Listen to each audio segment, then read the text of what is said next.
Hello everyone, today I am going to read some stories about the Hindu god Shiva. Shiva, the destroyer of all evil, by Om Kids Publication. The first story is about Shiva and Sati. Daksha Prajapati was a powerful king. He had 16 daughters, and his wife Prasuti was the daughter of Manu. One day, Daksha's wife came to him with a request. "My lord, don't you think we are not paying attention to our growing daughters?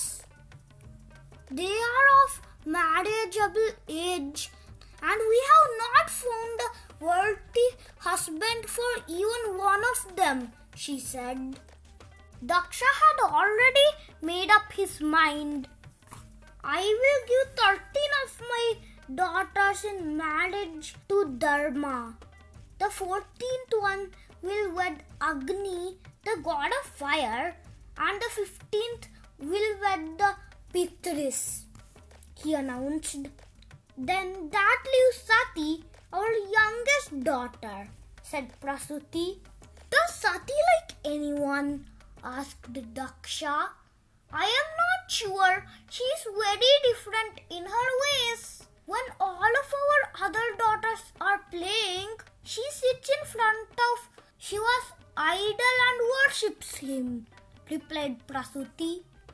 As Daksha and Prasuti were discussing the future of their daughters, sage Narada entered. "Daksha, you need not put much thought to Sati's future. She is destined to marry Lord Shiva," he said. Daksha was not happy with Shiva as his son-in-law, as he thought that Shiva had no riches to his name like other gods. He wore only a tiger skin and smeared his entire body with ash. "There is nothing attractive about him," he thought. But Sati's devotion and sheer love for Shiva forced him to give his daughter in marriage to Shiva. Sati and Shiva were married in a grand ceremony attended by all the gods. Soon after, Marichi, a great sage, performed the famous Bramha Yagna, an event where offerings are made to the holy fire. All the gods and kings were present at this holy event. Shiva and Brahma were seated on a throne. As the yagna was being conducted, all eyes turned to the door.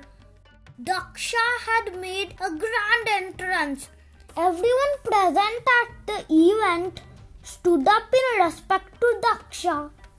But Shiva and Brahma remained seated. Daksha was annoyed with his son-in-law for not showing him respect. While everyone stood up, he remained seated.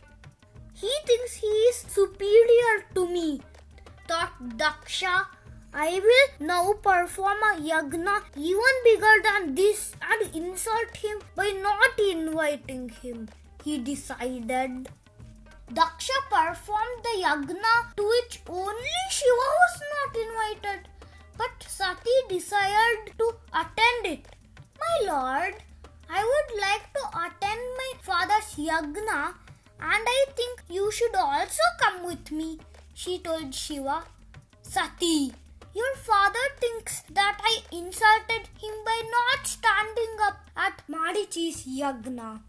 So he has intentionally not invited us," replied Shiva. "Why should we be invited? We are family to him," said Sati. Shiva knew that his words were falling on deaf ears. So he asked Sati to proceed to the event without him. He sent his ganas, followers, with her. But Sati was in for a surprise. Just like Shiva had said, Daksha was furious to see her. "Why have you come here without being invited?" he demanded. Sati could not bear the insult, so she stepped in the holy fire and soon turned into ashes. The news of Sati's death reached Shiva. In his anger, he tore a strand of his hair, and from it rose a powerful demon called Virabhadra. "Virabhadra, go and destroy Daksha and his yagna," thundered Shiva. Virabhadra and Shiva's followers destroyed the complete yagna. Virabhadra severed Daksha's head from his body. The ones who survived ran to Lord Vishnu and Lord Bramha. "Lord, we beg for mercy," they cried. Vishnu and Brahma in turn went to Kailash and pleaded with Lord Shiva to pardon Daksha for his mistake. The kind Shiva agreed and put a goat's head on Daksha and revived him. But his dear Sati was lost forever.